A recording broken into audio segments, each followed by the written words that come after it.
Hello, welcome back to my YouTube channel, and this is Jovenal Narcisse. And for today's video, I'm going to present to you and unbox items that I ordered from the United States. But before unboxing these items, I would like to tell you a story about the background of these items that I recently picked up from Johnny Air Cargo. About 2 weeks or 3 weeks ago, I sent a message to a friend of mine who is residing in New York City, and he is a Filipino who is also very fond, and I would say he is an expert on heritage wear. And I would like to mention his name here.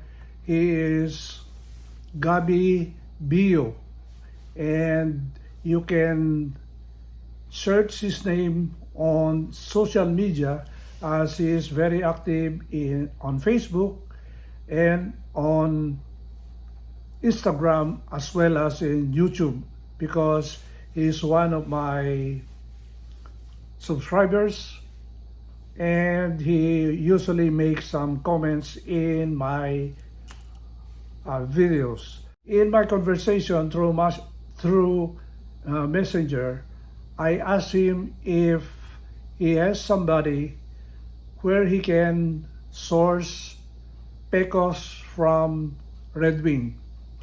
When I was in the United States during the months of March, April, and May, I was trying to buy a pair of Pecos to the point that I visited at least 3 stores of Red Wing within the Los Angeles area and suburbs, but I was unsuccessful of looking for Pecos for myself and for my size, because I know that Pecos has a pointy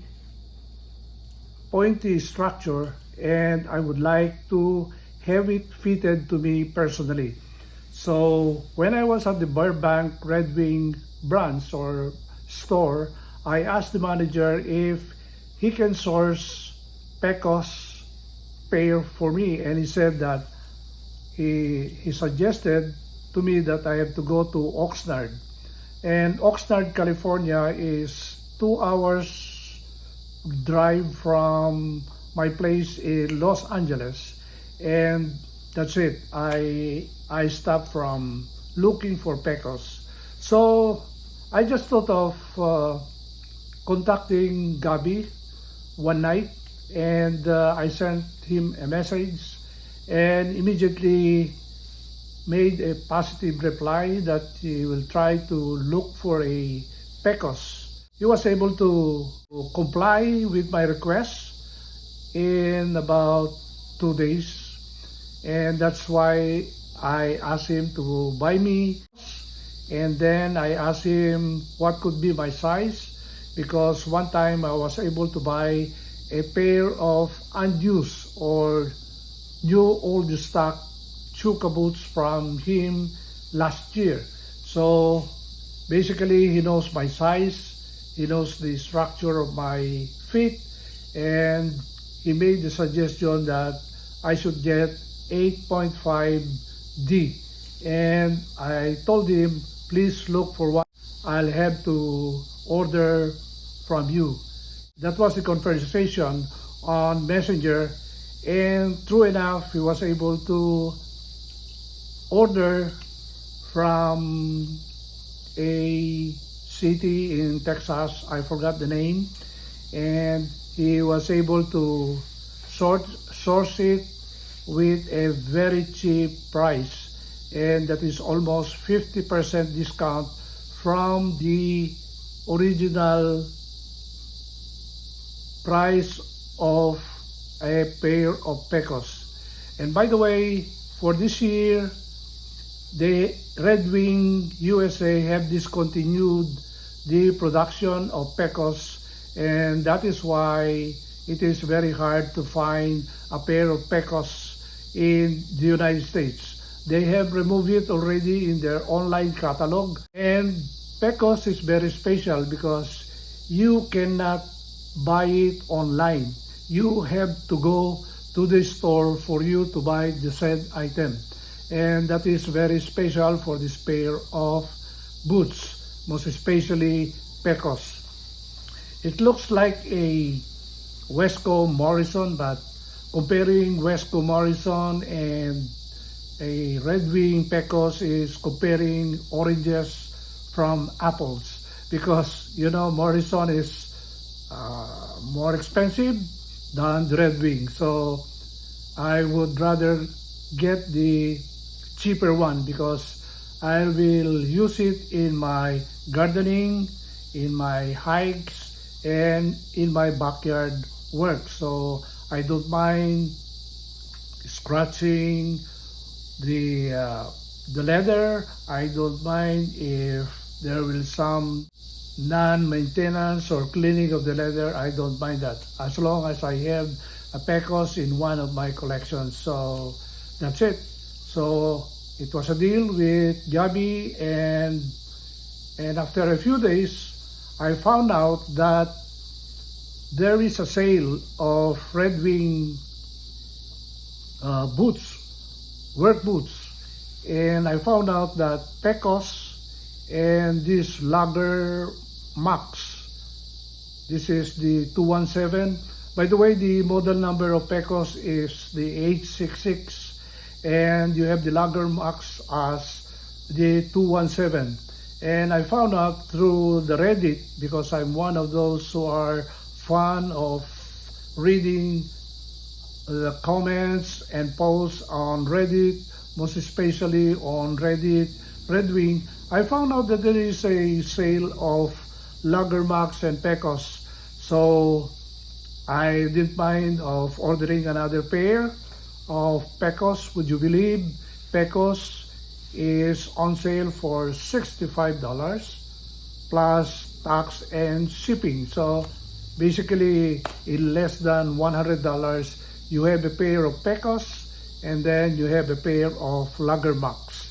So in short, I asked again Gabby to source me one Loggermax with a price of $65, and he made some computation, and I was able to send him the money. And after that, it arrived in his residence in New York, and he was able to place a package or prepare a package for these boots and send it through my forwarder, which is the Johnny Air Cargo. And that's the reason why I was able to pick it up today at the SM Mega Mall. And I was surprised.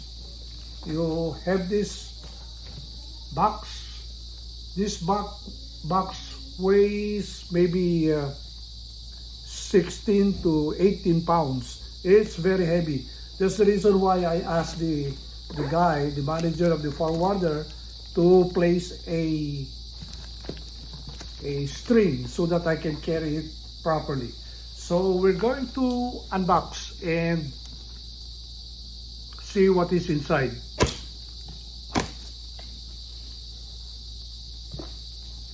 It's big, very big.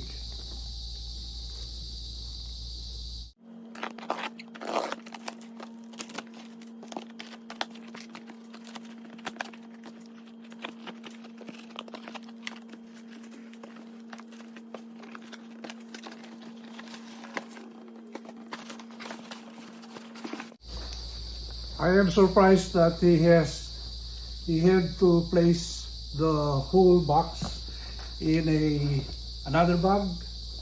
So thank you very much, Gabby. So we'll have this, and this is the Loggermax. This is the 217 and in 8.5D size.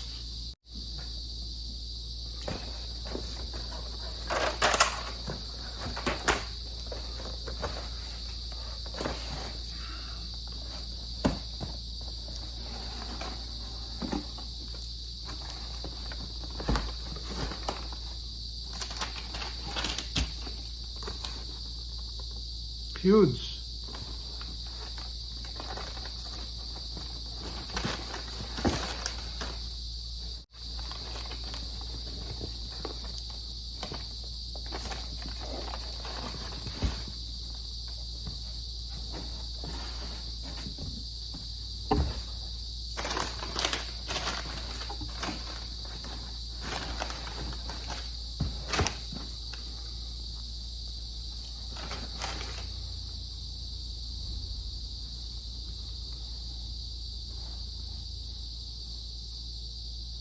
Nice. This is the other one. We'll bring out the box from the bag. And this is the 866 or Pecos in 8.5D size.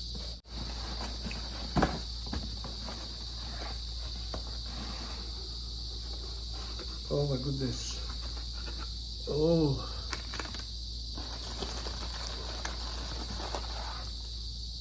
He sent me extra laces. Very nice, and sticker and shoelace keeper. Thank you, Gabi, for this. And this is now the Pecos. Nice.